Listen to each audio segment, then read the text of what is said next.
Okay, well, are we ready to move on to wine number 2? Absolutely. Noon, we'll begin with you. Sure, absolutely. Wine number 2 is red wine. I would say a bright kind of a pink, dark ruby color. I can detect a hint of purplish tint. There's no sign of gas or sediments. Kind of medium-low viscosity, very light stain. Medium viscosity. Let me change that. Just a slight stain on the tears. Yeah. On the nose. On the nose. All right, the wine's sound. It's showing a little bit of development. It's a moderate intensity wine. A lot of the fruit that I'm picking up right off the bat have black and red fruit. You have a bramble, black raspberry, red raspberry. There's some plum skin. The fruit's very ripe on the nose. It's very forward. I'm not getting a lot of kind of mineral or earth-driven notes to this wine. Even a little bit of a kind of a licorice, candied fruit, almost like kind of like Twizzlers. There's this kind of really confectionery note to this wine. I'm not getting huge wood notes either, but I am getting a slight reductive note, which probably needs a little bit of explanation, and that's it's a chemical process that some grapes go through where they actually start to develop a slight, almost rubbery characteristic in a good way, kind of like a shoe polish. I love the smell of shoe polish. It's a memory that goes back for years. My grandfather polishing his shoes before going to work. But it's often shown in certain grape varietals as a characteristic of just what that grape is. There's a peppery spice. There's a dried herb note to this wine. And there's also this really red, kind of crushed red flower that shows just, again, a little bit of age to it. Outstanding. Nick, how about the palate? Sure.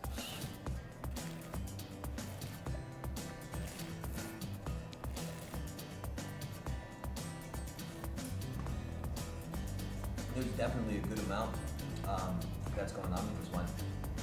I would say the wine, especially on the palate, the wine is sound. There isn't any flaws in the wine. I think the wine is sound in and of itself. And the wine is fairly dry as well. The body of the wine, I would say it's not an extremely full-bodied wine. I'd say this is about a medium-bodied wine. But the fruit, right on the nose, it is a combination of both red and black fruit. But as opposed to being really, really ripe fruit, there is some ripe fruit in there, but there's also a little bit more dried fruit. It's like a dried raspberry that's in there as well. But there is a good amount of fruit coming right through. As far as, there is a little bit of underwriting minerality to this, almost, I heard Michael mention almost like a bramble patch, but almost like there's a nice dried forest floor that's coming through on here. And almost a little bit of like a brown soil, almost like a potting soil that's there. There is a little bit of some, one of the things I get a slight amount of vanilla, which usually means that there may be some wood contact on this. But the really cool thing I think about this wine is all the secondary and tertiary flavors that are coming through. There's almost like a hint of like a smoky meatiness that's coming through on this wine, as well as the almost a touch of red flower, just a little bit of violets. I'm trying to learn my flowers more nowadays. A violet's purple, so are you thinking more like a carnation or more of a violet, the purple flower? You mean? I think that actually, you're absolutely right. I think it's more of a red flower as opposed to a purple. Okay. But so definitely think there's some of those dried red flowers on there, almost like a very, very slight, potpourri that's been sitting out there for 2 weeks. It still has a little bit left to it. Potpourri and shoe polish, that's fantastic. These descriptors on wine. Only in wine. Good, yeah. Only in wine. Well, and then just as far as structure is concerned, for structure, I would say that the acidity on this wine, which really kind of cuts clean right through, really creates some of that dryness on there. The acidity on this one, I think, would be about medium plus. The alcohol in this wine, I would say, is right about at that same level. So I would say about medium plus, not super high, Amarone or Zinfandel or something like that. Sure. So something 13.5%, maybe something like that. Yeah, right about 13.5%. Okay. But I would say this is a reasonably complex wine. I would say this is definitely medium plus, maybe even going with a high complex wine. It has a medium plus finish. And the wine's in balance. The alcohol, the fruit, and all those secondary flavors we were talking about are kind of in harmony with one another. Not overpowering each other. Not overpowering each other. Perfect. Nick, why don't you continue, give us your conclusion on what you think. As far as this wine is concerned, I'm really on the fence thinking about 2 or 3 different wines, but I think ultimately, and I hope the other 2 panelists agree with me, but I'm not sure, but I'd put this in the old world. I'd put this in the old world. I'd say that this is probably coming from somewhere of a moderate climate, possibly even a continental climate. I don't really see a lot of that coastal influence that's coming through on this. I do think it's possible that there may be some Syrah-ness or Grenache in this. Some of those varietals could be blended. Coming. Yep, blend of something that may be coming from somewhere France, maybe southeast France. And I'd say that this wine is developing a little bit. So I'd say anywhere from about maybe 3 years old, maybe to about 5 years old. Excellent. Michael, why don't we ask your opinion next? I find the fruit to be very opulent in this wine, and this is a wine that could probably go either New World or Old World. I'm actually going to go with the New World on this because the fruit just seems so obvious, and minerality and everything else seems to be an afterthought. It's there, but it's not a dominant feature of it. The alcohol for me seems a little warm. So I'm going to go New World. I do think this is a Shiraz Syrah. I think kind of a South Australia wine. Okay.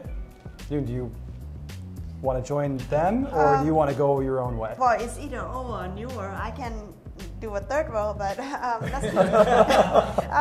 let's do I would go with an old world, but somewhere with a warm climate as well.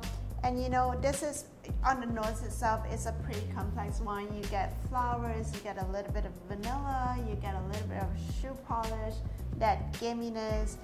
But when I tasted the wine, the acidity, the minerality of it, it suggests something from the old world with the new winemaking techniques that's a little bit more reserved than to just, get in there and pull out whatever the last molecules of flavor that you have.